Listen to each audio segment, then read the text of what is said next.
Welcome to our virtual presentation on different shades of perception. How do public managers comprehend the reuse potential of open government data? My name is Oriane Marmier. I'm a PhD candidate at the University of Lausanne, and it's my great pleasure and great opportunity to present our work today. This paper was co-written with Professor Tobias Mettler, with the chair of the Information System Unit at the Swiss Graduate School of Public Administration at the University of Lausanne. As the title suggests, today we will be talking about open government data, or OGD, and how their reuse are perceived by public managers. I was interested by the perception and the comprehension of OGD by public managers, mostly because, in the context of my PhD, I noticed that many public organizations in Switzerland do not follow OGD publication standards, which may explain the low quality of OGD published on the Swiss platforms, but also the low reutilization of the data. So, in order to better understand why public organizations do not apply those standards, I developed this paper. Scholars and practitioners define OGD as government data that are freely accessible, reusable and shareable by anyone for any purposes and without any legal or social constraints. Due to the recent events, OGD gaining a certain level of media attention, and I'm pretty sure that most of you have already heard about them.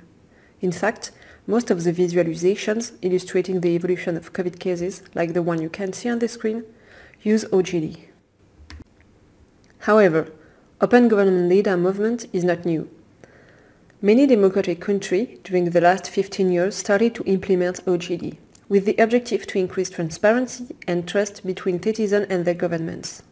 But, with the emergence of the data-driven economy, the strategic relevance of the data has increased, changing drastically the direction of OGD.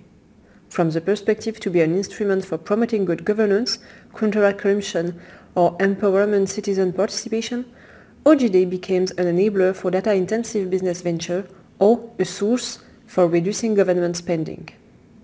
The problem is that, while OGD initiatives have therefore become an important part of public organizations' activities, the recent events show that, to date, OGD do not demonstrate promising results. According to scholars, OGD are a swamp of non-granular, unstructured, aged, and frequently inaccessible data, and they also argue that only a small minority of government data appears to be really open. In fact, to date, most studies concerned with open government projects are focused on OGD policy initiatives, technologies, and barriers of using or publishing OGDs. But, according to the literature, the failure rate of IS projects is often attributed to project manager approaches, based in general on the comprehension and perception of a project. We know that cognition, as the human capacity to perceive, interpret and reason about its environmental, may influence public managers to take a decision because of a personal gain and non-objective criteria rather than on the strategic goal of the institution. That is why we follow this idea and assume that the perception of public managers toward OGD implementation may crucially determine the strategic direction of an organization. However, although having a better understanding of what public managers think about OGD has been found to be essential for properly controlling and steering OGD initiatives, not much evidence exists about the way how public managers form decisions, what deliberation and preference guide this process, and how they act upon it. Consequently, we thought in this paper to answer to this following research question. How do public managers in Switzerland perceive the reuse potential of OGD? So, to answer this question, we followed the perspective of the Hafodon theory, and thanks to the Repertory grid technique, we explored the perception of public managers. By following the Hafodon theory and using the Repertory grid technique, our study tried to provide some further insight on the constructs and dimensions preceding the actualization process of OGD reuse potentials. As the mechanisms arising from perception are usually not detectable at first sight, we used to identify them studies on human cognition. I will not go into detail regarding the technique used, but basically, the Repertory grid technique is a sort of interview in much more complicated, where, at the end, we obtain grids that reflect cognition structures. In other words, grids give information about how individuals perceive a given topic, how they construe it, and how they represent it. Therefore, The repertory grid technique, combined with the affordable theory, helps to capture the underlying structure of perception and shed some light on the reasons that may explain different stances in favor or against publishing OGD in a certain application domain. We targeted for this experiment 18 Swiss public managers streaming from different branches and levels of the Swiss government. All of them were responsible for, or at least engaging in a public digitalization project. In order to analyze those grids, we first applied a content analysis, which revealed 4 major dimensions that public managers indicated in their grids.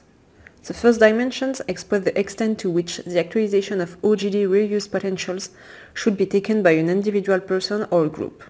The second dimension express the extent to which the actualization of the OGD reuse potentials depend on a balance between constraint and complete openness. Then, the third dimension expresses the extent to which the effect of actualizing the OGD reuse potential has rather a utilitarian or non-utilitarian effect. And finally, the last dimension expresses the extent to which the actualization of OGD reuse potential should be embraced by government agencies. To facilitate the qualitative interpretation of the result, we use the principal component analysis. The PCA allows us to first have a better understanding of how managers comprehend OGD as a concept, and second, to see to what extent they share the same vision regarding how to reuse OGD in different application domains. Our results show that the concept of OGD is experienced differently. We did not observe this universal vision of free accessibility and reusability of data to anyone for any purposes and without any constraints. On the contrary, our results indicate that public managers do not seem to put equal emphasis on the different dimensions and seems to adapt them according to the domain of applications. For instance, public managers may vary the level of data openness, whether the application is more economical or social-oriented. This means that, in practice, discrimination against beneficiary or user profile, such as individuals, private group, or education, or even the type of utilization, such as cultural, environmental, commercial, or social, may happen. And this is a problem because the comprehension of OGD as a concept is relative and far away from a universal vision of accessibility advocated by OGD strategies. Consequently, according to how public managers comprehend the OGD concept and perceive OGD reuse, some data may be more accessible than others. Regarding what extent managers share the same view in terms of OGD reuse, our results show that, except for one dimension, utilitarian versus non-utilitarian, public managers seem to share different views regarding how OGD must be actualized to potentially be reused. We did not observe a clear and shared vision regarding who should actualize the reuse potential of OGD, neither which openness degree should be applied, and finally, the role of the government in the actualization of OGD is not clear either. In other words, it means that we did not observe a team mental model, a kind of common perception which implies common expectation regarding task completion, cooperation, and contribute to organizational effectiveness. And this is also problematic because sharing different points of view may make cooperation difficult and may affect task completion to consequently affect the success of a project. So, in conclusion, while our study follows a qualitative approach, our results may help to explain current mismatches between OGD strategies and actual implementation. The fact that public managers do not stick to a team mental model and see OGD quite differently reveals that government need to intensify communication and persuasion works so that OGD becomes a reality for all branches of government. Furthermore, we think that if government really wanted to make OGD universally accessible, they crucially need to deploy supportive measures, for instance, formation, budget, and so on, to educate people in charge of OGD publication, reduce risks, and thus limit individual choice based on distorted perception. To go further and extend the study, we suggest to use the result in order to develop a national or international survey of public organizations that are engaged in the process of data openness in order to see if aspects such as background, personal value, and organizational culture may explain this different perception of openness. Thank you for your attention.